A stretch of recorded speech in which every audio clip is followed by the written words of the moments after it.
یسبح للہ ما فی السماوات وما فی الارض الملک القدوس العزیز الحکیم هو الذی بعث فی الامیین رسولا منہم یتلو علیہم آیاتہ ویزکیہم ویعلمہم الکتاب والحکمۃ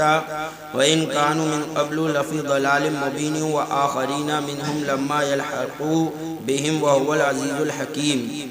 ذلک فضل اللہ یؤتیہ من یشاء واللہ ذو الفضل العظیم مثل الذین حملوا التوراة ثم لم يحملوها كمثل الحمار يحمل اسفارا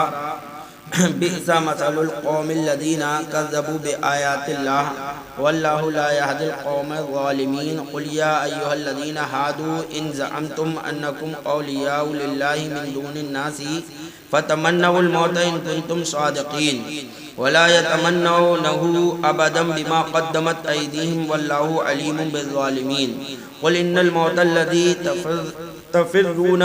منه فإنه ملاقيكم ثم تردون إلى عالم الغيب والشهادة فينبئكم بما كنتم تعملون۔ اللہ تبارک و تعالی سورہ جمعہ میں فرماتا ہے، اللہ کے نام سے شروع جو نہایت مہربان رحم والا، اللہ کی پاکی بولتا ہے جو کچھ آسمانوں میں ہے اور جو کچھ زمین میں ہے، بادشاہ کمال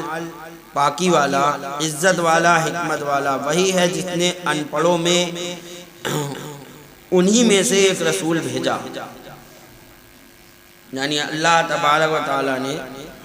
فرماتا ہے کہ ہم نے ان پڑھوں میں سے انہی میں سے ایک رسول بھیجا، یعنی کفار مکہ جو تھے وہ بہت جاہل قوم تھی، پڑھے لکھے نہیں تھے یہ لوگ زیادہ۔ اللہ کے رسول صلی اللہ تعالی علیہ وسلم کو انہی میں ہی سے بھیجا، فرماتا کہ ہم نے تمہیں میں سے بھیجا اور ایک رسول بھیجا کہ ان پر اس کی آیتیں پڑھتے ہیں اور انہیں پاک کرتے ہیں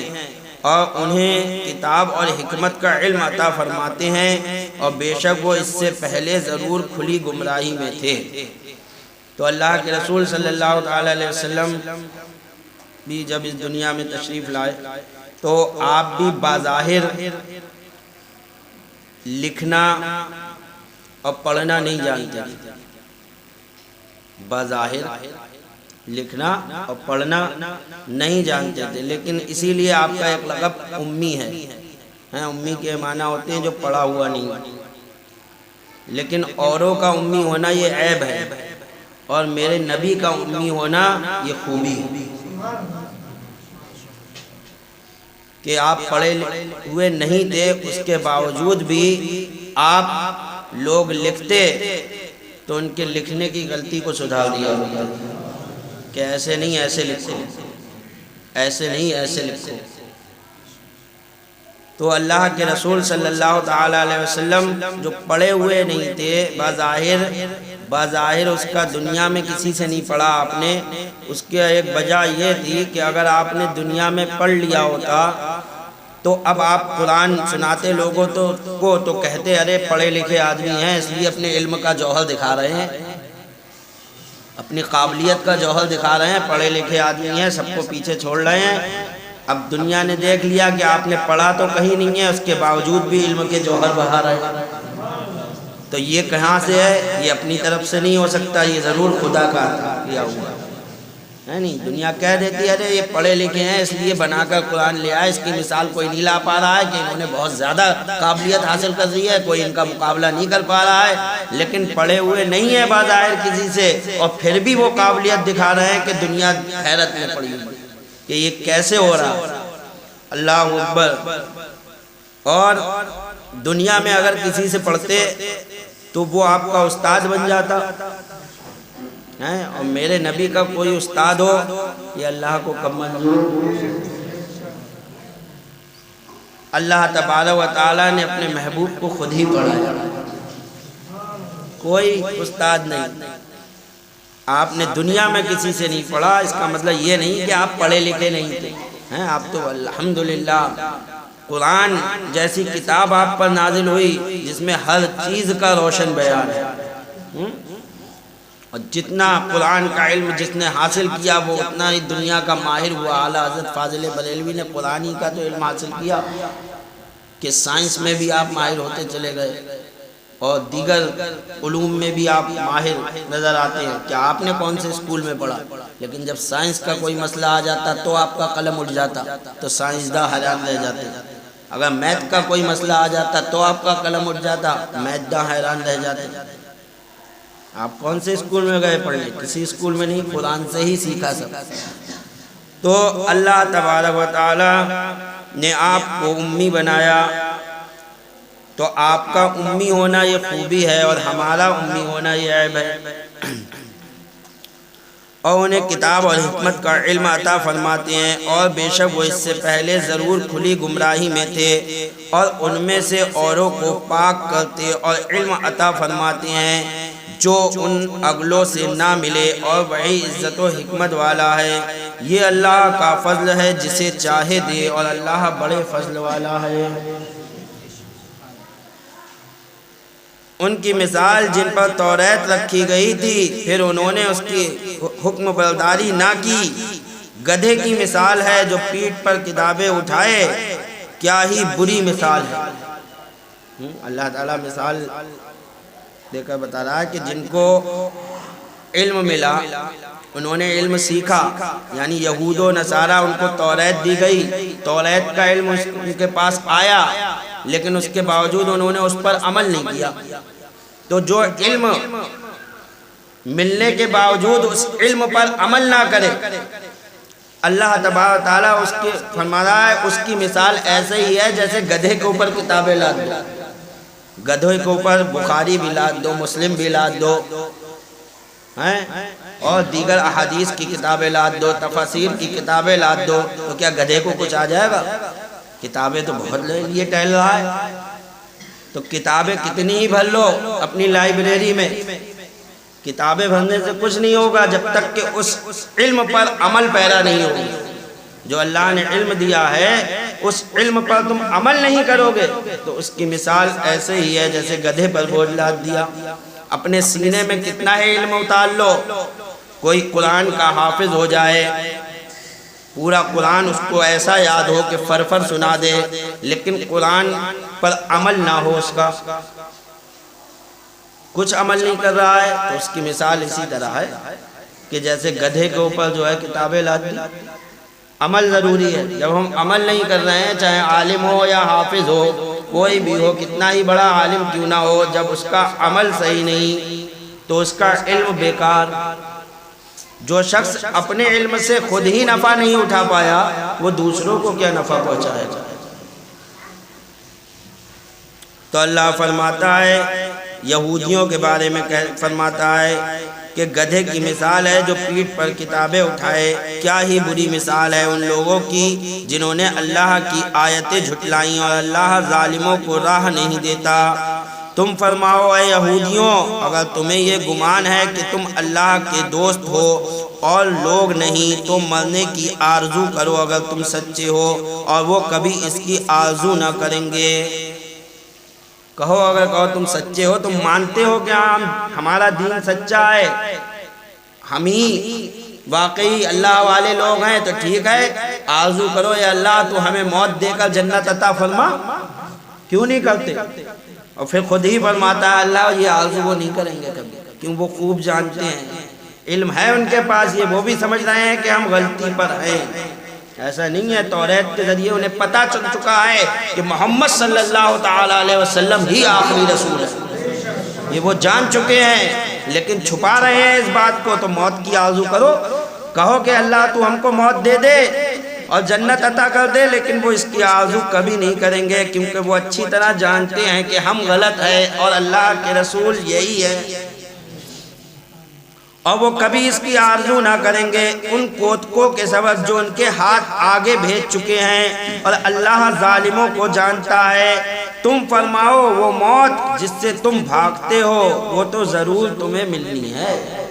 اب مت کرو آرزو، ایک نہ ایک دن تو وہ موت آنی ہی ہے، کب تک بچو گے اس سے؟ آج آرزو نہیں کر کے یہ سمجھ جاؤ کہ شاید ہم بچتے رہیں گے، لیکن ایک دن موت آئے گی اور اس دن پتہ چل جائے گا جو تم کر رہے تھے، پھر اس کی طرف پھیرے جاؤ گے جو چھپا اور ظاہر سب کچھ جانتا ہے۔ اس اللہ کی طرف پھرو گے جو چھپے ہوئے کو بھی جانتا ہے اور ظاہر کو بھی جانتا ہے، پھر وہ تمہیں بتا دے گا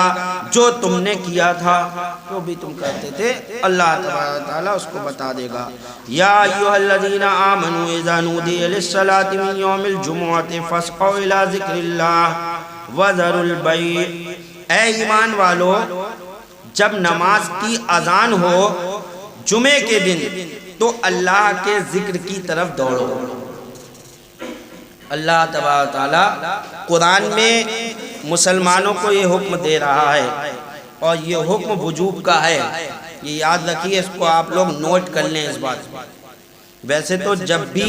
اذان ہو مسجد میں تو ہمیں کام چھوڑ کر مسجد کی طرف آ ہی جانا چاہیے، اذان ہوتے ہی اپنا کام چھوڑ کر نماز کی تیاری کر لینا چاہیے، لیکن اس وقت اور 5 وقتہ نمازوں میں اگر اذان ہوئی اور آپ نے کام نہ چھوڑا، تھوڑی لیٹ آ گئے، ہاتھ کا کام نپٹا کے، تو اتنا حکم سخت نہیں ہے، لیکن جمعے کی نماز کے لیے حکم بہت سخت ہے۔ یہ جمعے کا دن اللہ تبارک و تعالیٰ نے جو آپ کے لیے رکھا ہے، جمعے کی نماز بڑی اطمینان و سکون، اللہ نے حکم دے دیا کہ اے ایمان والو جب نماز کی اذان ہو جمعے کے دن تو اللہ کے ذکر کی طرف دوڑو اور خرید و فروخت چھوڑ دو۔ یہ حکم وجوب کا ہے، یعنی کیا مطلب ہوا اس کا؟ اس کا مطلب تفسیر کے ذریعے یہ آپ سنیے۔ روز جمعہ اس دن کا نام عربی زبان میں عروبہ تھا۔ جمعہ اس کو اس لیے کہا جاتا ہے کہ نماز کے لیے جماعتوں کا اجتماع ہوتا ہے۔ سب لوگ پہلے ایک ہی جگہ جمعہ ہوتا تھا، اگر کئی مسجدیں ہیں اور کئی مسجدوں میں ظہر کی نماز ہو رہی ہے، لیکن جب جمعے کا دن آیا تو ان مسجدوں میں وہ مسجدیں ظہر کے لیے شہر میں بند کر دی گئی اور سب جمعے کے لیے جامع مسجد میں پہنچ گئے اکٹھے ہو کر، اور سب نے جمعے کی نماز وہاں ادا کی۔ لیکن اب پبلک بڑھ گئی، لوگ زیادہ ہو گئے، تو علماء نے لوگوں کی سہولت کے لیے مسجدوں جمعے کی اجازت دے دی، ورنہ مسجدوں جمعے کی اجازت نہیں دی، بلکہ حکم یہ تھا کہ ایک جگہ اکٹھے ہو کر پورا شہر جمعے کی نماز ادا کرے۔ کیا شان ہے، سب ایک جگہ اکٹھے ہو کر جمعے کی نماز ادا کریں، لیکن لوگ بہت زیادہ بڑھ گئے، اس وجہ سے علماء نے اجازت دے دی، لیکن اب بھی یہ اجازت سہولت کی بنا پر ہے، اور جہاں پر آپ دیکھیں اب بھی یہ حکم نہیں ہے کہ فالتو جگہ جگہ جمعہ قائم کر دیا جائے بلا وجہ، جہاں 3 4 8 لوگ ہوں 10 لوگ ہوں، تھوڑی سی مسجد میں ذرا سے لوگ آ رہے ہیں، آپ جمعہ قائم کر دو، پتہ چلا مسجد خالی پڑی ہوئی ہے، آپ کے جمعہ قائم کر دو۔ جماعت یہاں آپ نے کر لیا، برابر میں ایک اور مسجد بنی، اس میں بھی کر لیا، برابر میں ایک اور بنی، اس میں بھی کر لیا، پتہ چلا ایک صف اس میں ہے، ایک صف اس میں ہے، ایک صف اس میں ہے جمعے کی، تو یہ اجازت اب نہیں ملے گی، یہ اجازت اب بھی نہیں ملے گی، کہ کہاں پھر جو اکٹھا ہونے کا معاملہ تھا وہ کہاں رہ گیا۔ تو جمعے کا حکم یہ ہے کہ جماعتوں کا اجتماع ہوتا ہے۔ وجہ تسمیہ میں اور بھی اقوال ہیں۔ سب سے پہلے جس شخص نے اس دن کا نام جمعہ رکھا وہ کعب بن لوئی ہیں۔ پہلا جمعہ جو نبی کریم صلی اللہ علیہ وسلم نے اپنے اصحاب کے ساتھ پڑھا۔ اصحاب سیر کا بیان ہے کہ حضور علیہ السلام جب ہجرت کر کے مدینہ طیبہ تشریف لائے تو 12ویں ربیع الاول روز دوشنبہ کو چاشت کے وقت مقام قباء میں اقامت فرمائی، یعنی پیر کے دن۔ دوشنبہ، سہ شنبہ، چہار شنبہ، پنج شنبہ یہاں قیام فرمایا، یعنی جمعرات تک سرکار نے وہاں قیام کیا اور مسجد کی بنیاد رکھی۔ روز جمعہ مدینہ طیبہ کا عزم فرمایا۔ بنی سالم بن عوف کے بطن وادی میں جمعے کا وقت آیا، اس جگہ کو لوگوں نے مسجد بنایا۔ سید عالم صلی اللہ علیہ وسلم نے وہاں جمعہ پڑھا، یہی سب سے پہلا جمعہ تھا جو سرکار نے وہاں پر پڑھا، اور خطبہ فرمایا۔ جمعے کا دن سید الایام ہے، جو مومن اس روز مرے، حدیث شریف میں ہے کہ اللہ تعالیٰ اس کو شہید کا ثواب عطا فرماتا ہے۔ کون مرے؟ کون مرے؟ مومن، یہ یاد رکھنا اس قید کے ساتھ، کون مرے؟ مومن، ایمان والا مرے، ٹھیک ہے؟ یہ نہیں کہ شریعت کے جو ہے بے شمار جو ہے ضروریات دین کا انکار کرے پڑا ہے اور داڑھی رکھا ہوا ہے، ٹوپی اوڑا ہوا ہے، حاجی جی بنا ہوا ہے اور کہتا کہ میں یہ نہیں مانتا شریعت کی بات، زکوٰۃ نہیں مانتا، وہ نہیں مانتا، اور مر گیا جمعے کو، سب نے کہا ارے کتنا اچھا دن ملا حاجی جی کو۔ وہ کیا، اس کے لیے یہ حکم ہے، ایمان والے کے لیے حکم ہے، جو ایمان والا مرے گا جمعے کے دن اللہ تعالیٰ اس کو شہادت کا ثواب عطا فرمائے گا، اس کو شہید کا ثواب عطا فرماتا ہے، اور فتنہ قبر سے محفوظ رہتا ہے، یعنی اس سے قبر کے سوال و جواب بھی نہیں ہوں گے اور کوئی عذاب قبر بھی اس پر نہیں ہوگا جو جمعے کے دن مرے گا، محفوظ رہتا ہے۔ اذان سے مراد اذان اول ہے، تو یہاں جو کہا گیا کہ اذان جب ہو، اے ایمان والو جب نماز کی اذان ہو جمعے کے دن تو اللہ کے ذکر کی طرف دوڑو، تو اس سے مراد کون سی اذان ہے؟ جو سب سے پہلے اذان ہوتی ہے، اس وقت ہمارے لیے ضروری ہے، ادھر اذان ہوئی اور ادھر ہمارے لیے اب واجب ہو گیا کہ ہم کوئی بھی کام کر رہے ہیں فوراً چھوڑ دیں، ادھورا ہے تو ادھورا ہی چھوڑنا ہے۔ یہ یاد رکھیے آپ، جس مسجد میں ہمیں نماز پڑھنے کے لیے جانا ہے اس مسجد میں اذان ہوتے ہی اب ہمیں کام چھوڑ دینا ہے، کوئی کام نہیں کرنا ہے، یہاں تک کہ سبزی بھی نہیں خریدنا ہے، خرید و فروخت بند، کام بند، یہ ہمارے لیے واجب ہے۔ ہم لوگ دکانوں پہ سودا اس کے بعد بھی خریدتے رہتے ہیں، افسوس ہے، بالکل دکان ہے اگر ہماری تو دکان بھی بند،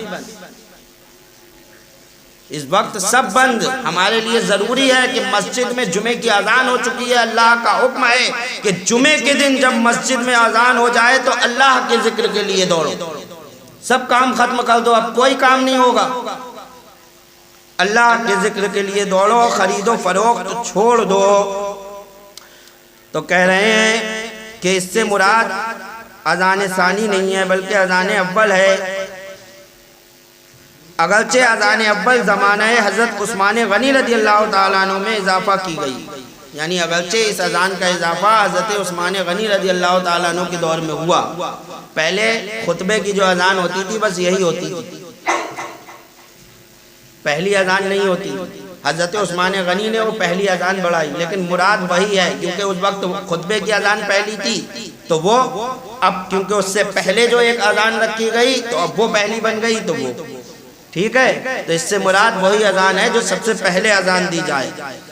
حضرت عثمان غنی رضی اللہ تعالیٰ عنہ کے زمانے میں اضافہ کی گئی، مگر وجوب صحیح اور ترک بیع و شراء اسی سے متعلق ہے، دوڑنے سے بھاگنا مراد نہیں ہے بلکہ مقصود یہ ہے کہ نماز کے لیے تیاری شروع کر دو، بالکل کچھ کرنا نہیں ہے، صرف نماز کی ہی تیاری میں لگ جانا۔ اور ذکر اللہ سے جمہور کے نزدیک خطبہ مراد ہے، اس سے معلوم ہوا کہ جمعے کی اذان ہوتے ہی خرید و فروخت حرام ہو جاتا ہے، سمجھ میں آئی؟ حرام، حرام سمجھتے ہیں گناہ کبیرہ کو کہتے ہیں حرام، اگر اس وقت اذان ہونے کے بعد اب کسی نے خرید و فروخت کیا تو اس نے حرام کیا، آپ اپنے کسی اور کاموں میں لگے یہ ناجائز ہے، بلکہ اذان ہوتے ہی آپ کو صرف اور صرف نماز کی ہی تیاری کرنا ہے اور کچھ نہیں کرنا ہے۔ اور دنیا کے تمام مشاغل جو ذکر الہی سے غفلت کا سبب ہوں اس میں داخل ہیں، اذان ہونے کے بعد سب کو ترک کرنا لازم ہے۔ اس آیت سے نماز جمعہ کی فرضیت اور بیع وغیرہ و مشاغل دنیاویہ کی حرمت اور صحیح یعنی اہتمام نماز کا وجوب ثابت ہوا اور خطبہ بھی ثابت ہوا۔ جمعہ مسلمان مرد مکلف آزاد تندرست مقیم پر شہر میں واجب ہوتا ہے۔ اب جمعہ کس پر واجب ہوتا ہے اس کے لیے تفصیل ہے، یہ انشاءاللہ اگلے جمعے کو بتائیں گے، ابھی وقت ہو گیا۔ تو یہ آپ لوگوں نے اچھی طرح سمجھ لیا ہوگا کہ جمعہ کی نماز عام نمازوں کی طرح نہیں ہے۔ ہم دیکھتے ہیں کہ ہم خطبہ پڑھتے ہوتے ہیں تب تک لوگ آتے ہوتے ہیں، آج وضو کر رہے ہوتے ہیں، یہاں تک کہ خطبہ ختم ہو جاتا ہے تب تک لوگ آتے ہوتے ہیں، تو یہ طریقہ صحیح نہیں ہے۔ ہم جمعے کی نماز پڑھ رہے ہیں، اذان ہوتے ہی سارے کام چھوڑ کر نماز کی طرف توجہ کریں۔ وَمَا عَلَيْنَا إِلَّا الْبَلَاغُ، سنتیں پڑھ لیں۔